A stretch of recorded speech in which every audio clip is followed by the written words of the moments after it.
मेरे प्यारे विद्यार्थी, आपका बहुत बहुत स्वागत, अभिनंदन आपके अपने YouTube चैनल करियर प्लस पर BR सर के साथ। आप सबको प्रणाम, नमस्कार, जय हिंद। आप सभी अपनी मां के चरणों में प्रणाम करते हुए हम सब लोग आज के दिन की शुरुआत करेंगे।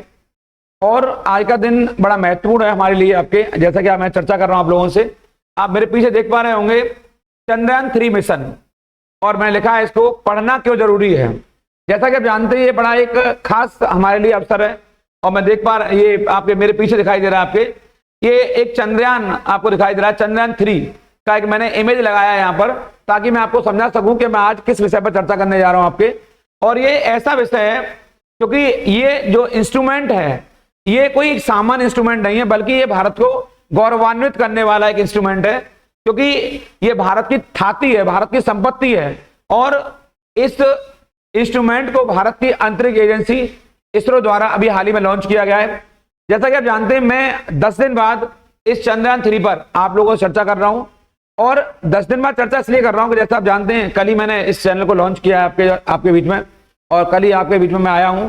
तो इस चंद्रयान जो 3 मिशन है हमारा, इस पर चर्चा क्यों जरूरी है मैं अभी थोड़ी देर में आपको बताऊंगा।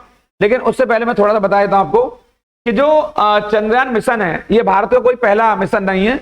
अभी हाल के दिनों में भारत ने अंतरिक्ष क्षेत्र में जो एक बहुत बड़ी उपलब्धि प्राप्त की है, भारत की जो अंतरिक्ष एजेंसी है इसरो, आप जानते होंगे इसरो ने हाल के दिनों में वैश्विक स्तर पर ऐसे प्रतिमानों को स्थापित किया है जिसके समग्र दुनिया की जो विकसित ताकतें हैं, जो शक्तिशाली राष्ट्र हैं, जैसे पश्चिमी राष्ट्र हैं, वो पूरे नतमस्तक हैं। वो राष्ट्र भारत की ओर मुंह बाएं खड़े हुए हैं, वो देख रहे हैं भारत की ओर कि कैसे भारत की एजेंसी कुछ अपने उपग्रहों के साथ हमारे उपग्रहों को ले जाती। आप देख रहे होंगे हाल के दिनों में कि अमेरिका जैसा राष्ट्र, इजराइल जैसा राष्ट्र, फ्रांस जैसा राष्ट्र, रूस जैसा राष्ट्र, ऑस्ट्रेलिया जैसा राष्ट्र, ब्रिटेन जैसा राष्ट्र, जो कभी ना कभी भारत को अपनी सहायता देने से भी कतराया करते थे, आज वह राष्ट्र भी पूरा पश्चिमी जगत आज भारत की ओर मुंह बाएं खड़ा हुआ है, भारत की ओर देख रहा है कि भारत की एजेंसी इसरो अपने उपग्रहों के साथ उनके उपग्रहों को भी ले जाती, क्योंकि भारत की एजेंसी इसरो दुनिया की आज सबसे सस्ती एजेंसी है। आप देख रहे होंगे अभी भारत ने चंद्रयान 3 अभी लॉन्च किया है, और आप लोग ये भी देख रहे होंगे इससे पहले भारत 2 बार पहले भी चंद्रयान को लॉन्च कर चुका है, चंद्रयान 1 और चंद्रयान 2। आप लोग जानते हैं 2008 में भारत की एजेंसी इसरो ने अपना पहला चंद्रयान 1 मिशन लॉन्च किया था, और उसके बाद भारत ने 2019 में चंद्रयान मिशन 2 लॉन्च किया था। और वो पहला जो चंद्रयान मिशन में भेजा उसमें हमें पूरी तरह कामयाबी मिली। जिस समय 2008 में उसे छोड़ा गया तो उस समय भारत दुनिया के उन राष्ट्रों में शामिल हो गया जो चंद्रमा की सतह पर उतरने में सफल रहे हैं। जैसा कि आप जानते हो चंद्रयान 2 किन्हीं कारणों से कुछ हद तक हमारा असफल हुआ, लेकिन हम असफलता नहीं कहेंगे इसमें, क्योंकि चंद्रयान 2 ने भी जो उसका रोवर है या जो अन्य जो उसके उपकरण थे वो उन्होंने हमारे लिए इमेज भेजी हैं। तो उन इमेज से हमें जो सहायता मिली है वो इमेज हमारे लिए चंद्रयान 3 के लिए कितनी उपयोगी है, कितनी महत्वपूर्ण है, ये मैं अभी आपसे चर्चा करूंगा इस विषय पर। और जो वहां जो सॉफ्ट लैंडिंग कराने की बात है, आज दुनिया में इस बात पर चर्चा नहीं हो रही है कि भारत ने चंद्रयान 3 को छोड़ा है। आज पूरी दुनिया में इस बात को लेकर चर्चा हो रही है कि भारत कैसे यहां पर सॉफ्ट लैंडिंग कराएगा, और भारत इस मिशन को उस स्थान पर भेज रहा है चंद्रमा के, जो कि एक अंधकार में स्थान है, एक ऐसा स्थान है जहां प्रकाश की कोई व्यवस्था नहीं है। इसका मतलब हुआ भारत इसे चंद्रमा के उस पिछले हिस्से में भेज रहा है जिसे हम दक्षिणी ध्रुव के तौर पर जानते हैं, जो कि चंद्रमा का दक्षिणी हिस्सा है। मैं आपको बताऊंगा इस चंद्रयान 3 मिशन को हमारे लिए पढ़ना क्यों जरूरी है, क्यों आवश्यक है, और कौन से वो प्रश्न है जो हमारे एग्जाम में यहां से आएंगे, मैं आपसे इस पर चर्चा करूंगा। आप सभी विद्यार्थी इस क्लास से जुड़े हैं, आप सभी का बहुत बहुत धन्यवाद। सबको एक बार पुनः इस क्लास से जुड़ने के लिए मैं आह्वान कर रहा हूं। सभी लोग आप लोग नोटबुक लेके बैठेंगे, अपने पेन लेके बैठेंगे, और जितने तथ्यों को मैं यहाँ लिखा रहा हूं या बता रहा हूं उन सब को आप नोट करते जाएंगे, क्योंकि ये तथ्य नहीं है आपके लिए, बल्कि ये सफलता की कहानी को बयां करते हैं। और ऐसा मानकर चलेंगे कि इन तथ्यों से आपको धीरे धीरे आप एक ऐसी पूंजी इकट्ठी करते जाएंगे जिसके माध्यम से आप सफलता के निकट जाएंगे। क्योंकि इस चंद्रयान 3 मिशन से कुछ क्वेश्चन ऐसे हैं जो बनना पक्के हैं, और वो बने क्वेश्चन आपके, और हम लोग आप इस पर चर्चा करने के लिए आप लोग सब तैयार हैं और चर्चा करेंगे। और यहां पर मैं आता हूं, और जैसा कि मैंने बताया मेरा जो टाइटल है वो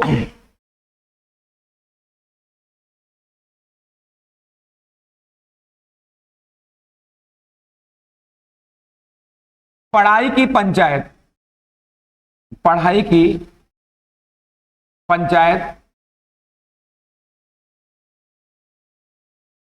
ये मेरा टाइटल है, सब लोग जानते हैं आपके। इसी में मेरी चर्चा होगी आप लोगों से, और ये मैंने आप लोगों के लिए चुना है, क्योंकि मैंने इसलिए चुना है क्योंकि मेरा आपसे संवाद होना जरूरी है, और मैं आपसे संवाद ही कर रहा हूं यहां पर एक ऐसे टॉपिक पर जो आपको यह बताएगा कि चंद्रयान मिशन 3 हमारे लिए क्यों जरूरी है, और आप लोग इस पंचायत में शामिल होंगे। एक बार पुनः सभी का स्वागत। और मैं बात करूंगा आपसे चंद्रयान 3 पर। सामने को देखिए सब लोग, आपके निगाहें सामने को रहेंगी आप लोगों की। चंद्रयान 3, कुछ विद्यार्थी मेरे बीच में यहाँ बैठे हुए हैं, वो देख रहे होंगे आपके कि ये चंद्रयान 3 हमारे लिए कितना महत्वपूर्ण है। मैं उन्हें कई बार यहाँ क्लास में बता चुका हूँ। आप लोग मेरे समक्ष जो उपस्थित हैं वो लोग भी सब तैयार रहेंगे। चंद्रयान 3 हमारे लिए क्यों जरूरी है और इसे पढ़ना क्यों जरूरी है, हमें कैसे क्वेश्चन आएंगे और कौन कौन से क्वेश्चन हमारे एग्जाम में आ सकते हैं, तो मैं आपको केवल टू द पॉइंट उन क्वेश्चन पे बात करूंगा जो हमारे एग्जाम के लिए जरूरी है और हमारे एग्जाम में आएंगे। आप सब लोग नोटबुक निकाल लेंगे अपनी और अपनी पेन कॉपी लेके बैठेंगे सामने। चंद्रयान मिशन 3, पहली बात, पहला क्वेश्चन बनेगा आपके कि चंद्रयान मिशन 3 को, जो यहां थोड़ा मिशन भी लिख देता हूं मैं आपको, ये मिशन है, ये मिशन है 14 जुलाई 2023 को इसको लॉन्च किया गया। लॉन्च किया गया है, लॉन्च का मतलब होता है प्रक्षेपित किया गया, प्रक्षेपित। लॉन्च का मतलब होता है प्रक्षेपित करना अर्थात छोड़ना। 14 जुलाई को इस चंद्रयान 3 को लॉन्च किया गया। एक प्रश्न बनेगा आपके एग्जाम में कि इसको कहां से लॉन्च किया गया, तो आप बताएंगे इसको लॉन्च किया गया है आंध्र प्रदेश, मैं इसको लिख रहा हूं यहां पर, आंध्र प्रदेश के श्रीहरिकोटा से, श्रीहरिकोटा, यहां से आंध्र प्रदेश के श्रीहरिकोटा के सतीश धवन अंतरिक्ष केंद्र, यहां से सतीश धवन अंतरिक्ष केंद्र से इसे प्रक्षेपित किया गया है, अर्थात लॉन्च किया गया है। बड़ा महत्वपूर्ण है आपके लिए। पहला क्वेश्चन आएगा आपके एग्जाम में कि चंद्रयान 3 को कहां से लॉन्च किया गया है, तो आप बताएंगे आंध्र प्रदेश के श्रीहरिकोटा के सतीश धवन। इस सतीश धवन अंतरिक्ष केंद्र को हमारे यहां पर अमूमन तौर पर शार के नाम से भी जानते हैं। आप लोग आपको शायद पता नहीं होगी, इसको संक्षिप्त में शार, SHAR, शार कहते हैं इसको। अब इसका मतलब क्या होता है वो मैं आपको आगे विस्तार से फिर बताऊंगा। आपके ये वाला Sriharikota altitude range, Sriharikota altitude range, यानी कि जो सतीश धवन अंतरिक्ष केंद्र है, यहां से इसरो ने इसे 14 जुलाई 2023 को लॉन्च किया। अब यहां से आपके एग्जाम में अगला प्रश्न क्या आएगा, अगला प्रश्न यह आएगा, अगर इसको हमने यहां पर लॉन्च किया है 14 जुलाई को, तो एक प्रश्न बनेगा आपके एग्जाम में यहां से कि भारत सरकार की जो एजेंसी है, नाम क्या है, इसरो, उसने अगर लॉन्च किया तो एक प्रश्न आपके एग्जाम में आएगा वो अनायास रूप से यहां पर कि जो इसरो है ये कब अस्तित्व में आई। एक क्वेश्चन यहां से आपके लिए एक्स्ट्रा क्वेश्चन है, ये कब अस्तित्व में आई, इसरो है जो आपके। तो अगर एक कब अस्तित्व में आई तो एक इसका आंसर यहां से 15 अगस्त 1969 को, ये एक एक्स्ट्रा क्वेश्चन आपके एग्जाम आने वाला है यहां से, ये आएगा आपका 15 अगस्त 1969 को। ये एजेंसी जो आपका इसरो दिखाई दे रहा है आपको, ये अस्तित्व में आई। और आपको इसके बारे में विस्तार से मैं अगले वीडियो में आऊंगा, जब मैं आपको एक चंद्रयान की कथा सुनाऊंगा पूरी आपके, और आपको जितना हमारे यहाँ अब तक स्पेस टेक्नोलॉजी में डेवलपमेंट हुआ है उस पूरी टेक्नोलॉजी के बारे में शुरू से लेकर अंत तक एक विस्तार से एक वीडियो में और बताऊंगा। फिलहाल आप इतना जान लीजिए कि इसरो की स्थापना कब हुई है, तो 15 अगस्त 1969 को। यह दिन हमारे लिए बड़ा खास है क्योंकि ये हमारा 15 अगस्त भारत का इंडिपेंडेंस डे भी है, इसलिए इस दिन एक प्रकार से नए युग की शुरुआत हुई और हमने स्पेस की दुनिया में एक नया एक आयाम स्थापित किया। ये इसको आप देखेंगे यहाँ पे। और एक क्वेश्चन में थोड़ा सा हल्का तो बताया था यहाँ पर, इस इसरो का मुख्यालय, इसका अगर आ जाए मुख्यालय कहाँ है, ये मुख्यालय बोले तो हेडक्वार्टर, यहाँ पे थोड़ा मैं लिख दिया मैंने आपको, हेडक्वार्टर कहाँ है, तो इसका उत्तर है, इसका हेडक्वार्टर कहाँ है, बंगलौर में। इसका हेडक्वार्टर है आपके बंगलौर में, इसका हेडक्वार्टर, जिसे अभी बंगलुरु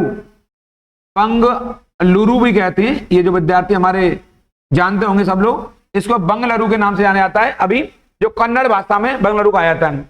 अब प्रश्न ये आपके लिए यहां पर जो एक बड़ा प्रश्न है, बड़ा प्रश्न क्या है यहां पर, बड़ा प्रश्न ये है जिसका आपको जानना जरूरी है। पूरी दुनिया में चंद्रयान 3 की चर्चा इसलिए नहीं हो रही है कि भारत ने इसे छोड़ा है अभी हाल के दिनों में, बल्कि चर्चा इसकी इसलिए हो रही है क्योंकि सॉफ्ट लैंडिंग जो भारत कराने वाला उसको लेकर चर्चा हो रही है।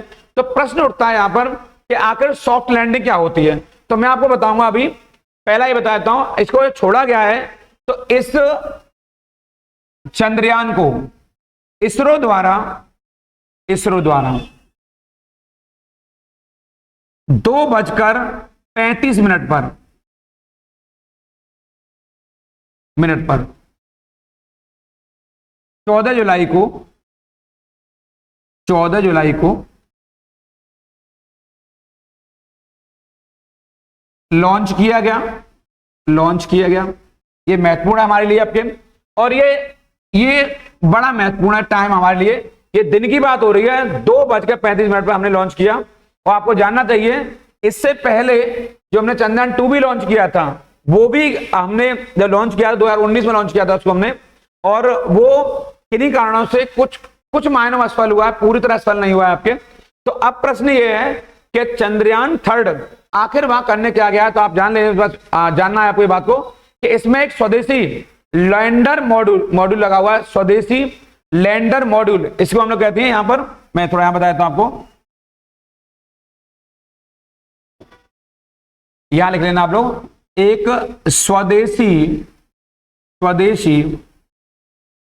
लैंडर मॉड्यूल, यहां देखें आप लोग मॉड्यूल, इसको आप लोग लिख लेंगे। इसको शॉर्ट में मैं LM कहता हूं, LM ये रहा, आप भी कह सकते हैं। इसमें स्वदेशी लैंडर मॉड्यूल लगा हुआ है। ये जो चंद्रयान 3 है, इसमें और क्या लगा हुआ है, इसके अलावा एक रोवर है, इसमें एक रोवर है। तो यहां पर जो लैंडर मॉड्यूल है उस लैंडर का नाम क्या है, तो उन दोनों के नाम बताता हूं मैं आपको यहां पर। इधर एक तो लैंडर है और एक रोवर है। तो लैंडर है उसका नाम विक्रम है, ये आप लोग लिख लेंगे इसको। इस लैंडर का नाम विक्रम है और जो रोवर है उसका नाम प्रज्ञान है। इन पर मैं आगे वीडियो जो बनाऊंगा तो इनके बारे में विशेष तौर पर आपको बताऊंगा कि विज्ञान और जो विक्रम और विज्ञान है ये हमारे लिए क्यों महत्वपूर्ण है आपके, और क्यों इनका नाम रखा गया, थोड़ा सा ध्यान देंगे। इसमें जो लैंडर है वो विक्रम है, इसको अंडरलाइन करेंगे आप लोग, और जो रोवर है वो प्रज्ञान है। अब आपके मन में प्रश्न आएगा कि लैंडर और रोवर क्या होते हैं, ये प्रश्न आएगा आपके मन में कि लैंडर क्या होता है और रोवर क्या होता है, उनकी भूमिका क्या होती है। तो मैं आपको थोड़ा सा बता देता हूं यहां पर, जो बहुत आपके लिए महत्वपूर्ण है यहां पर आपके। जैसे जो लैंडर है उसका उद्देश्य क्या है, यहां पर उसका उद्देश्य है चंद्रमा के पर्यावरण के विभिन्न पहलुओं का अध्ययन करना, चंद्रमा के पर्यावरण के विभिन्न पहलुओं का अध्ययन करना है। इसके अलावा इसमें इसके जो पेलोड है उसमें चंद्रमा पर आने पर यह भूकंपों का अध्ययन करेगा, सतह से जो तापीय गुण है उनका अध्ययन करेगा, और जो सतह के पास प्लाज्मा में होने वाले परिवर्तन है उसके बारे में अध्ययन करेगा। इसके अलावा जो पृथ्वी तथा चंद्रमा के बीच की जो दूरी है उसके बारे में वो सटीक रूप से अपना विवरण बताएगा आपके। तो जो हमारे यहाँ पर ये जो लैंडर है उसकी जो भूमिका है वो बड़ी महत्वपूर्ण है आपके लिए यहाँ पर। अब यहाँ पर एक प्रश्न आपके एग्जाम और आएगा, वो प्रश्न ये है, मैं यहाँ बता देता हूं आपको थोड़ा सा। एक प्रश्न आपके एग्जाम में यहां से और बनेगा,